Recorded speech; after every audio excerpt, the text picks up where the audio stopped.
tiny shapes layer by the virus particle surface. They seem like random bullets. In reality, they are tiny pieces of proteins that have evolved to the perfect shape and size, enabling them to unlock these receptors on the surface of the slug cell.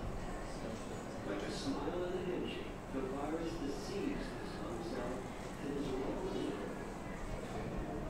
And then the cell is removed with virus particles.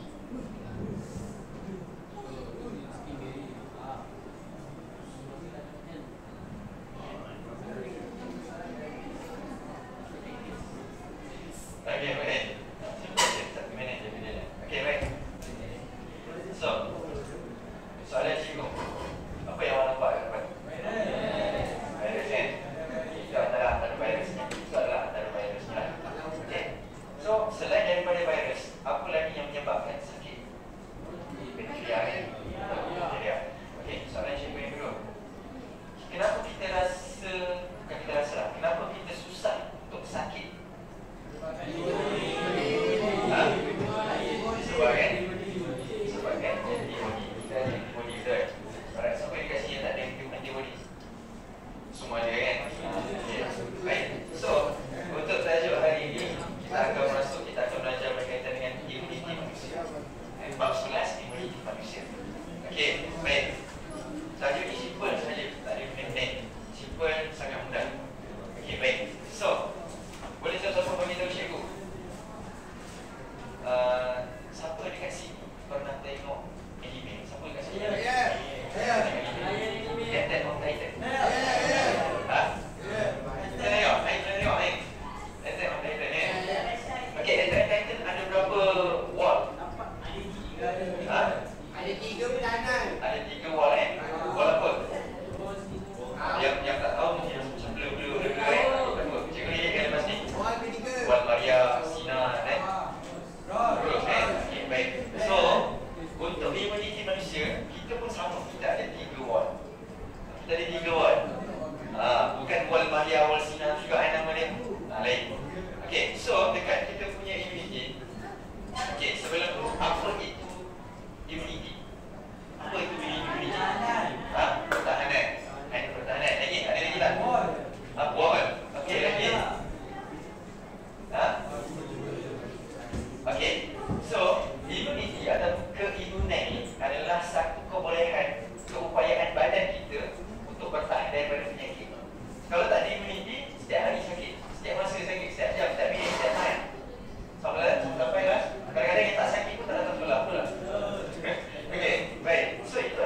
semua?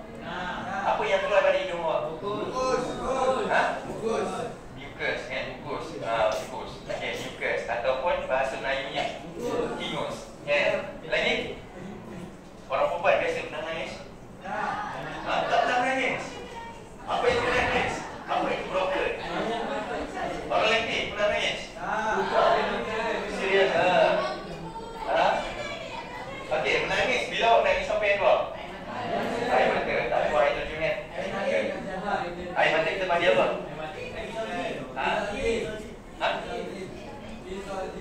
Disolzin.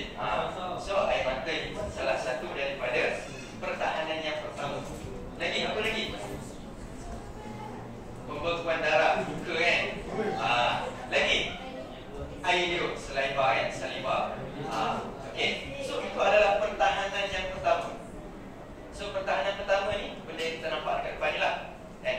Benda yang kita nampak walaupun antigen atau benda virus bakteria kita tak nampak, tapi ini adalah pertahanan kita yang pertama. Okey. Baik. Alright. So itu adalah pertahanan yang pertama. Pertahanan yang kedua. Kalau okey, macam mana pertahanan kedua ni digunakan? Macam mana dia bekerja? Selepas pertahanan pertama kita tak boleh dah. Tengok korang, tak boleh dah. Dah hancur dah. Wall yang pertama dah hancur.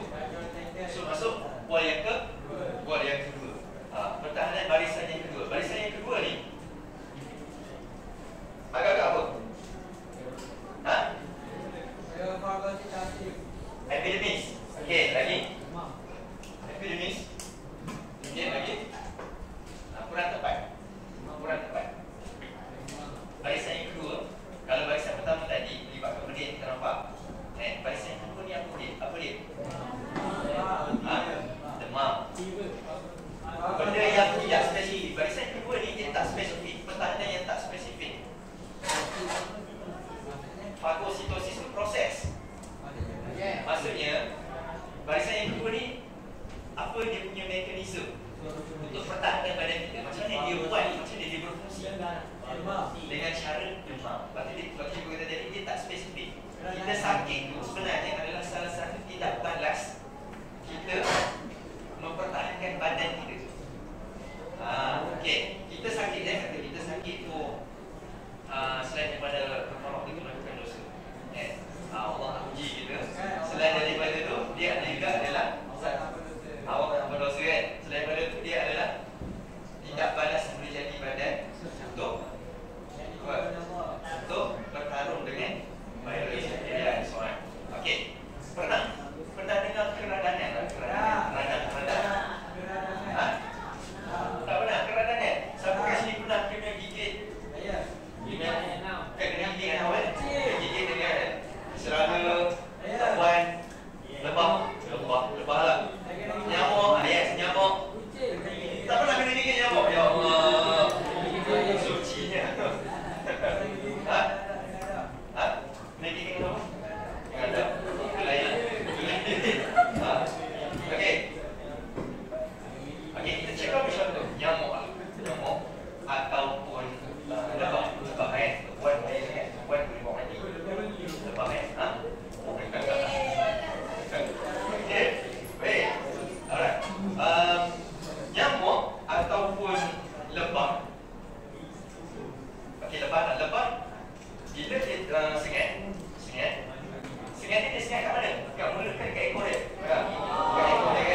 Jam. Cara nak elak jam apa dia? Besarkan jalan. Betul tak? Besarkan jalan. So sama lagi kita tadi. Sistem ni ibaratkan salur darah awak. Salur darah awak ni macam jalan. So bila berlaku aksiden dekat kawasan kejadian, apa akan jadi? Dia membengkak. Kenapa dia membengkak? Sebab sistem ni dia besarkan jalan supaya sel darah merah boleh lalu lebih baik. Apa fungsi sel darah merah? Angkut oksigen. Lagi selain pada angkut oksigen, protein lagi. Benda yang paling penting dalam tajuk kita sekarang, sel darah sel darah putih. Sel darah putih ataupun dalam sel darah putih ada banyak jenis kan? Ada berapa? Cuba sebut contohnya. Ada neutrofil. Ada neutrofil. Ada monosit. Ada monopolit. Monosit. Lagi apa lagi? Ada limfosit. Okey. So dalam kapilar darah, dalam sel darah ni, dalam sel darah ni, salur darah, dalam salur darah, bila salur darah highway itu makin membesar, maka sel darah merah makin banyak boleh lalu untuk ke tempat kejadian. Dalam masa yang sama, sel darah merah bawa neutrofil. Neutrofil salah satu daripada sel darah putih. Dia akan bawa neutrofil dan juga monosit. Apa function kedua-dua ni? Untuk fagositosis. Apa proses fagositosis? Apa maksud proses fagositosis? Bahasa mudahnya makan bakteria. Kita contohnya mana ada? Ni ada. Rehat lagi. Apa nak pergi fagositosis makan. Okey. So kedua-dua benda ni adalah sel darah putih kan, ataupun dipanggil white blood cell kan. Dia akan campur sikit mesti ni. Sel darah putih kan. Jenis sel darah putih. Okey. Baik. So apa akan jadi? Dia masuk, dia tumpang sekali dengan sel darah merah ni, dalam aliran sel darah merah untuk pergi ke mana? Pergi ke tempat kejadian ni. Kita panggil tisu ni lah. Tisu kan? Di sini kan? Tisu. So, apa akan jadi? Sel mati. Apa akan jadi? Dekat sini, dekat kawasan permalangan ni, ada toksin tau. Apa akan jadi? Bila dia tumpang, dia masuk sel darah merah, dia pergi ke tempat kejadian kan? Okey, so ke tempat kejadian, neutrofil akan melakukan apa tadi dah? Fagositosis. Akan melakukan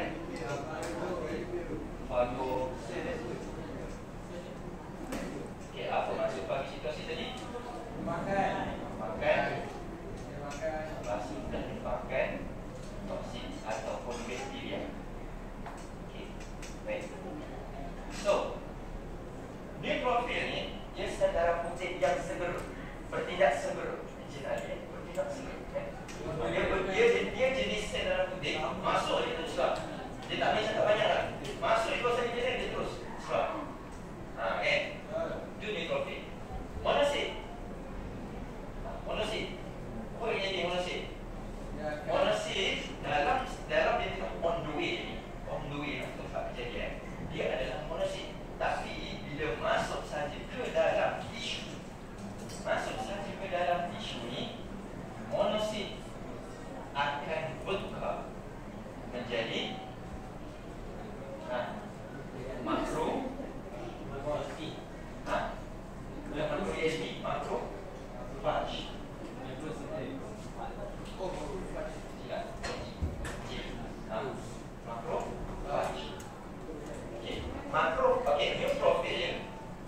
neutrofil kenapa dia bertindak segera? Kerana jangka hayatnya sangat pendek.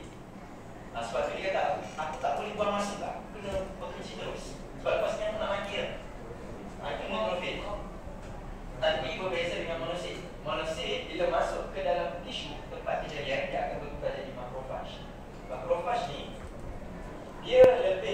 jangka hayat dia lebih panjang, lebih lama, dan dia lebih besar.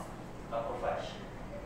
Okey, alright. So, ibaratnya manusia ni dia macam dia lebih keluar dimensi yang kuat. Sebab dia macrophage ni pula dia kayak komando juga, tapi komando yang cenderung dia sampai lambat. Dia sampai lambat. So, bila dia sampai tempat kerja dia, apa yang dia nampak? Neutrofil banyak yang lepas neutrofil kerja Lawan dengan toksin. toksin ni dia nampak ramai dah mati. So, apa yang dia buat? Tugas dia sampai dia clearkan apa yang tinggal. Kerja macrophage ni dia clearkan apa yang tinggal. Yang kedua, dia apa dia? Dia bersihkan neutrofil sel-sel neutrofil yang dah mati. Okey. So, apa akan jadi? Okey, kita pergi pada proses ni. Fagositosis pula. Okey. Masuk dalam ni berlaku proses fagositosis kan, neutrofil dengan macrophage kan. Okey. Fagositosis apa akan jadi? Kita tak ada sikit saja. Try. Macam ni nak pergi je. Cukuplah. Cukuplah kan. Okey. Alright. So dekat luar ni toksin lah. Ini proses fagositosis ni. Okey. Apa yang dia akan buat adalah ni bakteria, toksin atau bakteria. Ini apa dia ni neutrofil ataupun macrophage. Apa dia akan buat? Macam mana dia nak tangkap toksin ni? Tahu makan macam mana? Cara dia? Dia nak ke? Cara dia nak macam mana? Udah masuk.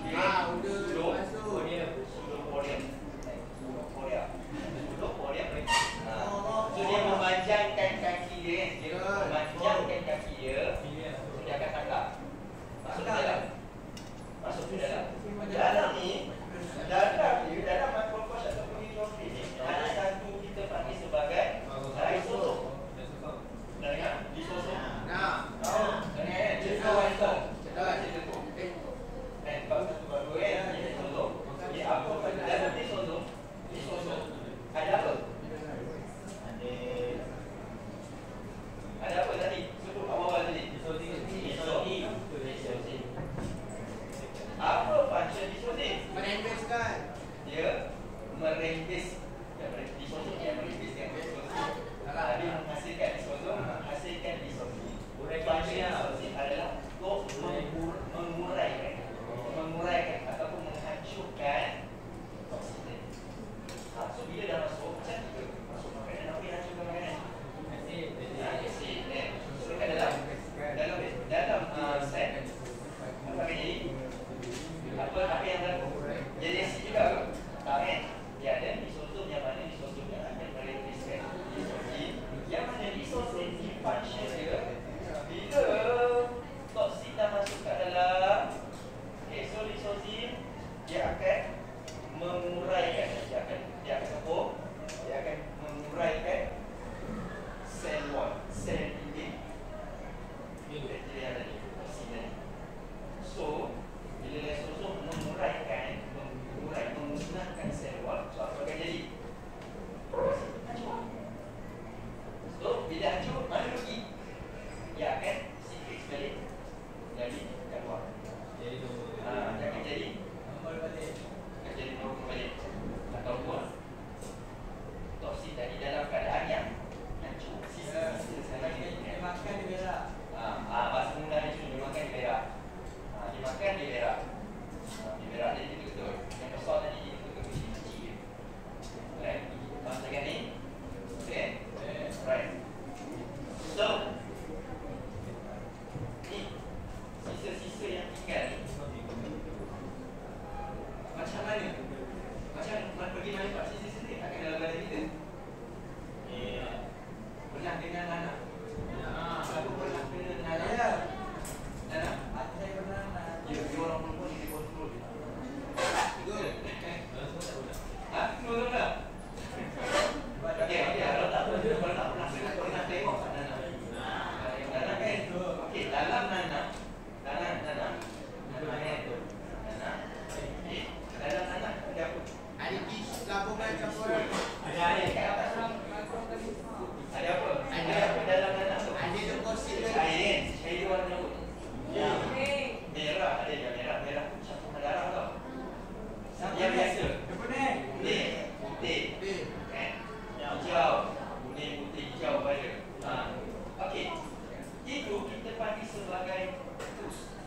Dalam bahasa Inggeris bukan. Kalau sebenarnya pernah, kau boleh tulis sama ada push atau nah. Okey, dalam nanas ada satu cecair kan?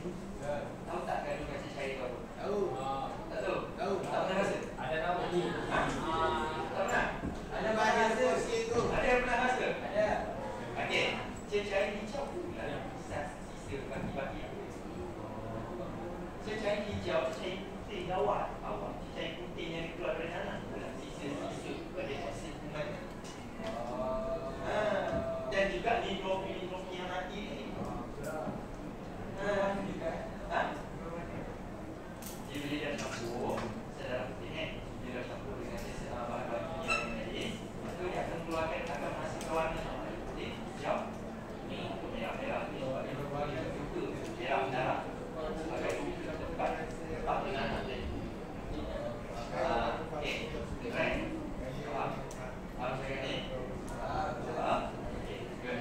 Itu adalah yang kedua baru barisan kedua ni. Ini baru barisan kedua. Baru barisan kedua ni. Barisan kedua je. Barisan kedua ni saya agak banyak sikit dalam cerita ni. Okey, alright. Sekarang ni faham? Alright, okey. So kita pergi barisan yang ketiga.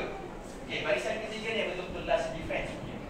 Okey, barisan ketiga diaktifkan bila mana barisan pertama tak boleh buat kan? Barisan kedua pun tak boleh buat apa dah? So barisan ketiga mula berhentikan.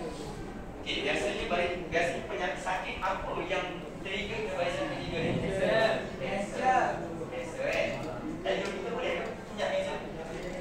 Kanser. Boleh ke punya? Boleh kan? HIV. Sebarang virus, biasanya virus. Influenza tadi kan? Influenza. COVID, HIV. Cancer lah, benda yang common, benda-benda yang memang sampai terus ke sel. So barisan ketiga, dengue, betul?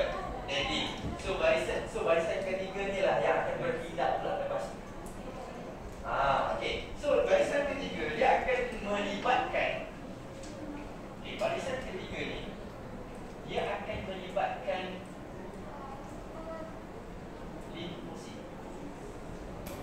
Limfosit berhasil di mana? Dihasilkan di mana? Nodus limfa kan? Nodus limfa. Nodus limfa duduk dekat mana? Limfa. Nodus limfa duduk di bone marrow. Bone marrow. Bone marrow bahasa Melayu ni apa?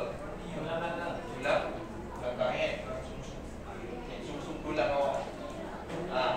So dekat situ ada nodus limfa. Tulang belakang awak ni, tulang belakang ni yang ada ni. Okey, dekat sini ada bone marrow. Bone marrow ataupun susun tulang.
dia bermangkap sebab limfosit banyak hasil, banyak terhasil dan banyak terhasil daripada biasa. Okay. So bila dia nak pergi serang virus, kita ambil istilah virus lah kan, sebab dia dah sampai ke sel. Okay, so T-cell ni, jadi dia kena untuk awak knowledge awak kan. T-cell ni dia ada dua jenis pula. Dia ada T helper. Ini menolong T helper. Jadi T helper dia kita bagi CD4. Jadi CD8. Dan ini advance sikit tau. Bukan ni sekarang knowledge awak je. Tapi awak punya sampai sini je. T-cell ni. Tapi sekarang knowledge. Sebab apa cikgu bagi ni? Sebab dia macam bagi sedikit penyumbangan kepada T-cell. Okay. Sel ni ada dua. Apa function sel ni? Dia membunuh. Dia serang virus tadi, bakteria tadi. Berjuang hadapan. Dia serang. T helper ni macam komando. Dia macam komando. Dia dapat saja bakteria. Apa yang dia buat, dia kutip data. Data tu maksudnya antigen dari dia kutip data. Antigen, okey, dalam cerita ni antigen ni kita analogikan sebagai data.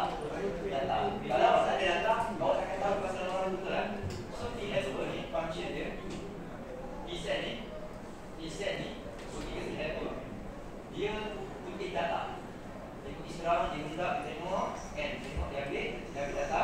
Apa yang dia buat, dia akan trigger untuk T-cell terhasil. Dia akan trigger untuk T-cell terhasil. Okey. Itu untuk T helper. T helper macam mana pula? T helper macam sniper. Menyerang. Habis habis sah bertukar. Diserang ni. T helper ni kerja dia diserang. Okey. So T helper ni dia kumpul maklumat. Yes, betul. Dia kumpul maklumat. Okey, dia kumpul maklumat. Satu lagi untuk hasilkan B-cell. Okey, apa function B-cell? B-cell dia tak serang. B-cell ni dia kilat. Dia kilat. Bila dia dah kumpul maklumat, iaitu antigen tadi. Antigen. Bila dia kumpul maklumat, dia pergi hantar ke B-cell. Okey, saya cek pula. T helper ni function dia kumpul maklumat data, which means antigen. Dan fungsi yang kedua adalah dia menghasilkan B-cell. Dia trigger untuk hasilkan B-cell. Okay. So dia akan simpan maklumat. Dia nak simpan maklumat dekat B-cell. B-cell dia akan keluarkan satu sel, kita panggil sebagai sel memori.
okay, daftar dia macam ni, kena kalah kunci di sini. Okay, start.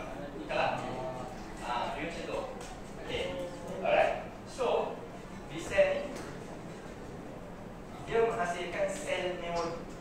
Yang sel memori adalah untuk simpan data, untuk kalahkan ataupun menguraikan bakteria atau virus tadi. Okay, alright. Dah, simple. Itu saja. Tipe yang ketiga, barisan yang ketiga. Boleh? Boleh. Alright. Boleh pergi lagi? Boleh, okay, so slide tak bergerak. Slide dulu.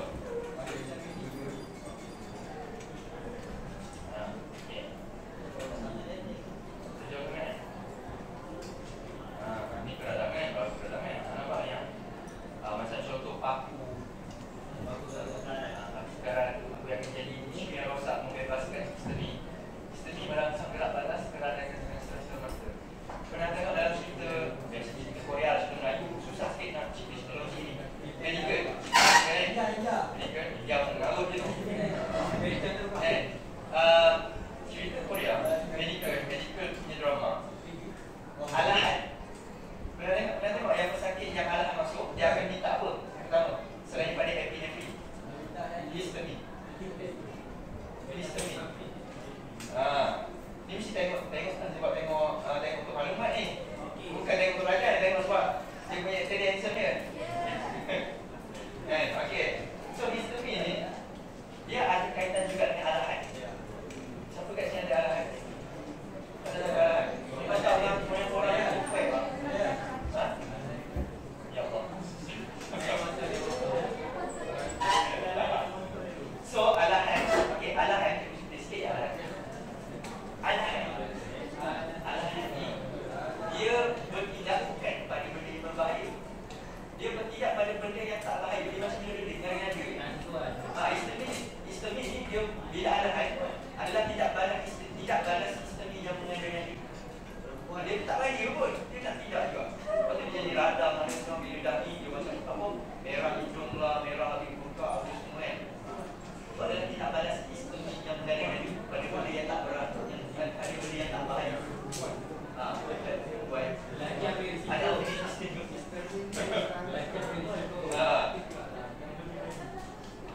yes, alright, okay, alright. Baik, pertanyaan tiga dah.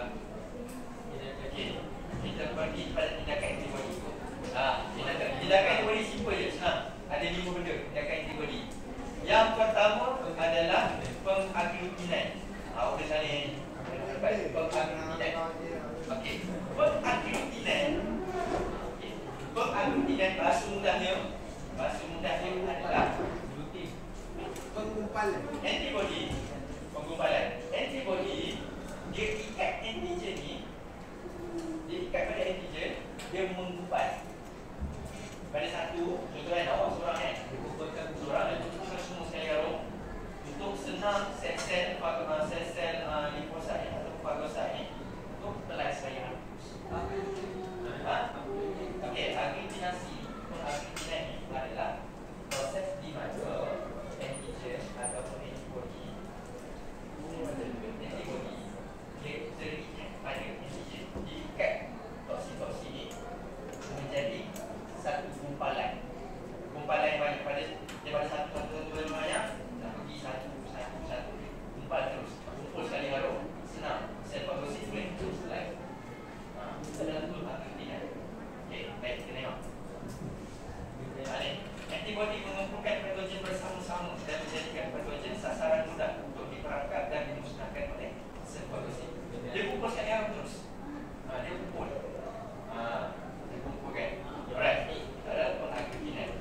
Alright, yang kedua, peneutralan. Okey, peneutralan adalah antibody ni dia bergabung dengan toksin yang dihasilkan oleh bakteria dan menetralkan toksin tersebut. Kita tahu toksin berbahaya. Jadi dia neutralkan supaya tak dapat masuk ke sel lain. Itu dalam peneutralan. Simple je. Tak ada further explanation sangatlah. Okey, neutral. Neutral tahu. Okey, so neutral maksudnya antibody ni dia akan bergabung dengan toksin dan dia akan neutralkan dia. Isi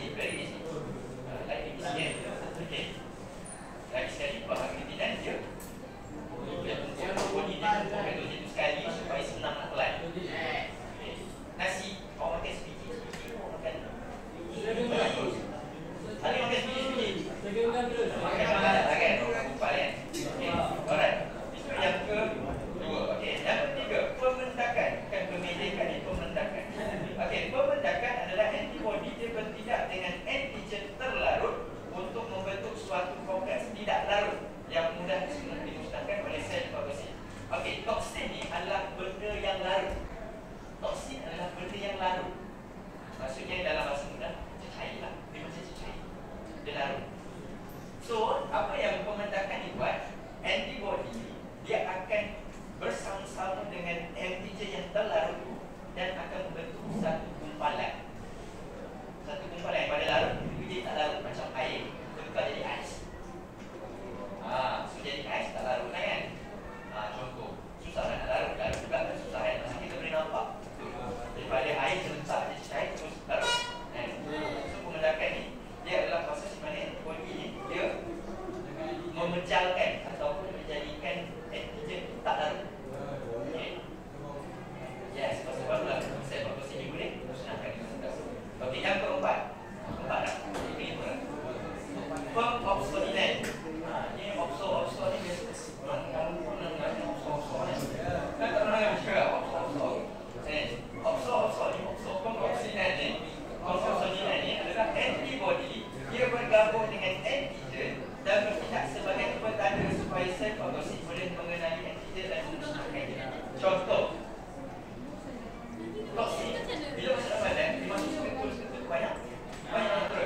Okey, baik. Cikgu nak hantar orang wakil atau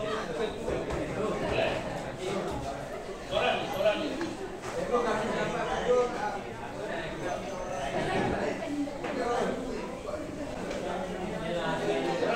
Ya, boleh hantar seorang wakil. Betul. Boleh.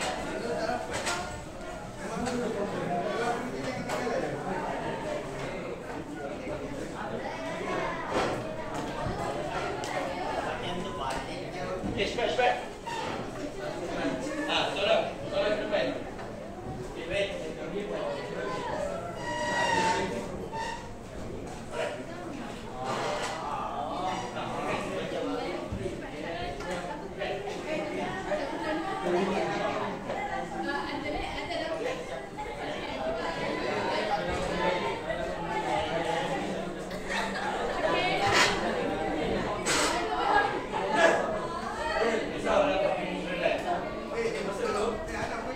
Okey, masa dulu. Lepas ni cikgu akan terangkan apa awak yang awak akan buat. Okey, dah. Next. Cepat.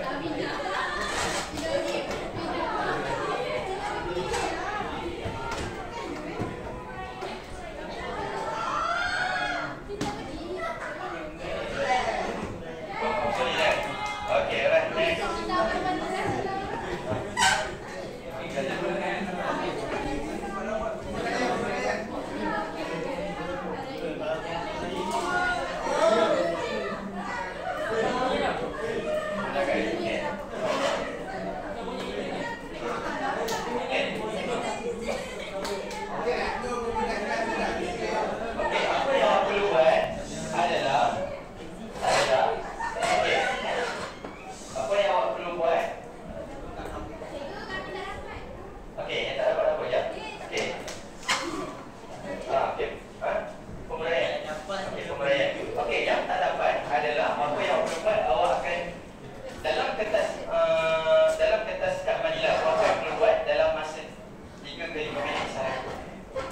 Tuliskan maklumat-maklumat penting apa yang awak belajar hari ini pasal tentang tajuk yang awak dapat tadi.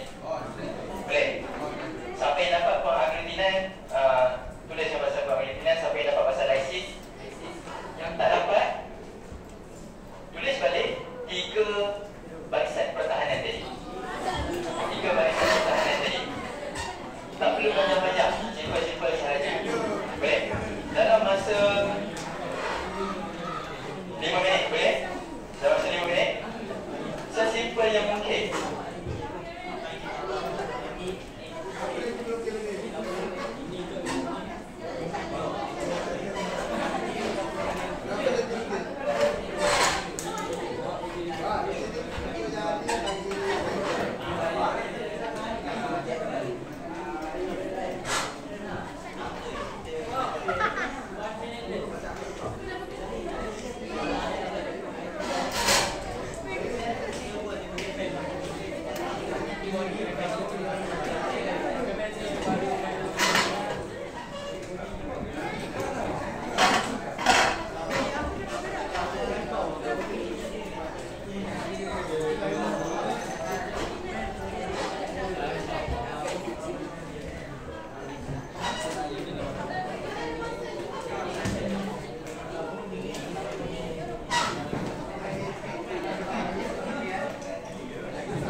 masa lebih kurang tinggal seminit saja lagi.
Alright, ada yang tak dapat? Dua. Okay. Berapa? Berapa dah cukup? Dua. Ada lagi yang tak dapat? Okay tak? Ha? Tak dapat? Ada lebih? Okay, itu sahaja kelas untuk hari ini. Jangan lupa untuk cuba jawab soalan yang itu sahaja untuk hari ini.